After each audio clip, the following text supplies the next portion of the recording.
अस्सलाम वालेकुम वरहमतुल्लाहि वबरकातुहू। मैं हूं हकीम नवीद और आप देख रहे हैं मेरा यूट्यूब चैनल हकीम नवीद ऑफिशियल। इस वीडियो के अंदर फुल मखाने और मगज़ बादाम का मुरक्कब किन बीमारियों में इस्तेमाल किया जाता है और किस तरह किया जाता है, इसके बारे में आपको जानकारी देंगे। तमाम तर तफसीलात जानने के लिए वीडियो को एंड तक लाजमी देखें। अगर आप मेरे चैनल पर नए हैं तो मेरे चैनल को सब्सक्राइब करें, साथ के बेल आइकॉन को दबा दें। इस तरह के मुफीद नुस्खा जात सबसे पहले आपको मिलते रहें। ये नुस्खा शादीशुदा अफराद के लिए बेहतरीन तोहफ़ा है जो कमज़ोरी का शिकार हैं, मर्दाना कमज़ोरी का शिकार हैं, पट्टों की कमज़ोरी, असाबी तनाव, तशंज, खफकान, हत्ता के माली खोलिया के अमराज में भी इसका इस्तेमाल बहुत मुफीद है। बूढ़े लोग जिनके जोड़ों में दर्द हो, पट्टों का मसला हो, दिमागी कमज़ोरी हो, थोड़ा सा चलने से सांस का फूलना और मैदा के मसाइल, इन तमाम अमराज में इस नुस्खे का इस्तेमाल करके फ़ायदा हासिल किया जा सकता है। 100 ग्राम लेने फुल मखाने आपने पंसार की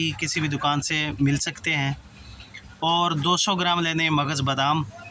फुल मखाना 100 ग्राम लेकर 2 चम्मच ऑयल में इसको भूनकर अच्छी तरह पाउडर कर लें और 200 ग्राम जो मगज़ बादाम है उनका भी अलग से पाउडर कर लें। दोनों को मिक्स करके रख लें।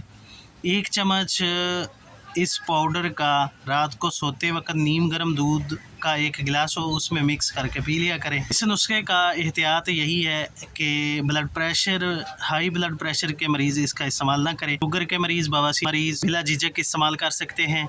ताकत का बेहतरीन ख़जाना है। इसका मुसलसल 1 हफ़्ता इस्तेमाल करने से खातिर फ़ायदे हासिल होते हैं। रात का खाना कम खाकर ऊपर से ये दवा ली जाए, इंशाअल्लाह बेहतरीन रिज़ल्ट मिलते हैं।